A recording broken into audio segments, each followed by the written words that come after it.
दोस्तों नमस्कार।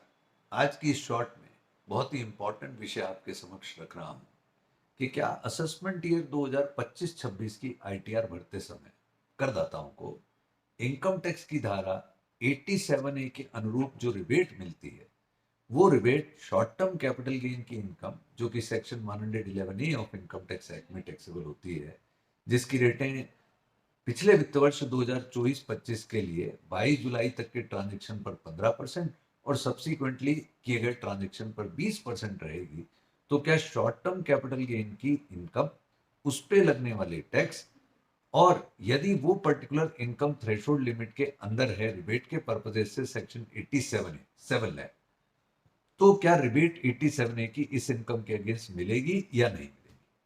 अब यदि मैं बिल्कुल लॉ के विद्यार्थी के रूप में बात करूं तो साहब मिलनी चाहिए, ऐसा मेरा बिल्कुल दृढ़ मानना है, क्योंकि लॉ ने रोक नहीं रखा, ऐसा कोई प्रतिबंध है नहीं।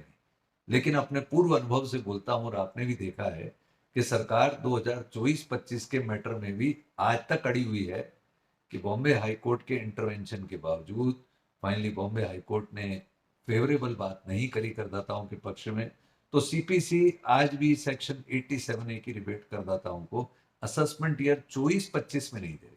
तो सीपीसी का ये बिहेवियर 2025-26 की रिटर्न में भी कायम रहने की पूरी पूरी उम्मीद है। ऐसे में वो करदाता जिनकी डिमांड छोटी है या जिनका 87A का रिबेट का क्वांटम छोटा बनता है और वो 111A की स्पेशल रेट से 87A की रिबेट क्लेम करना चाहते हैं, उन्हें तो मैं अब भी कहूंगा कि सर टैक्स पे करिए, चिंता मुक्त रहिए।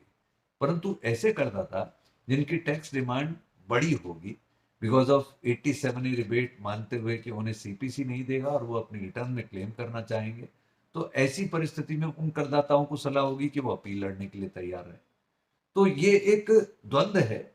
मेरा फिर मानना है कि भारत सरकार को इस विषय में आगे बढ़कर फुल क्लैरिटी देनी चाहिए। इस विषय में उन्हें रेट्रोस्पेक्टिव अमेंडमेंट करके मना करना चाहिए था, पर आज तक रेट्रोस्पेक्टिव अमेंडमेंट हुआ नहीं और ये बात मना कर दी उन्होंने अगले असेसमेंट ईयर वित्त वर्ष 25-26 एवाई 26-27 से।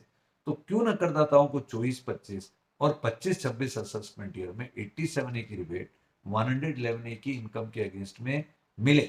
ऐसा मैं मानता हूं मिलना ही चाहिए, पर प्रैक्टिकल राय क्या होगी वो भी मैंने यहां पर आपके समक्ष रखा। I hope you will find it useful. Thank you. जय हिंद।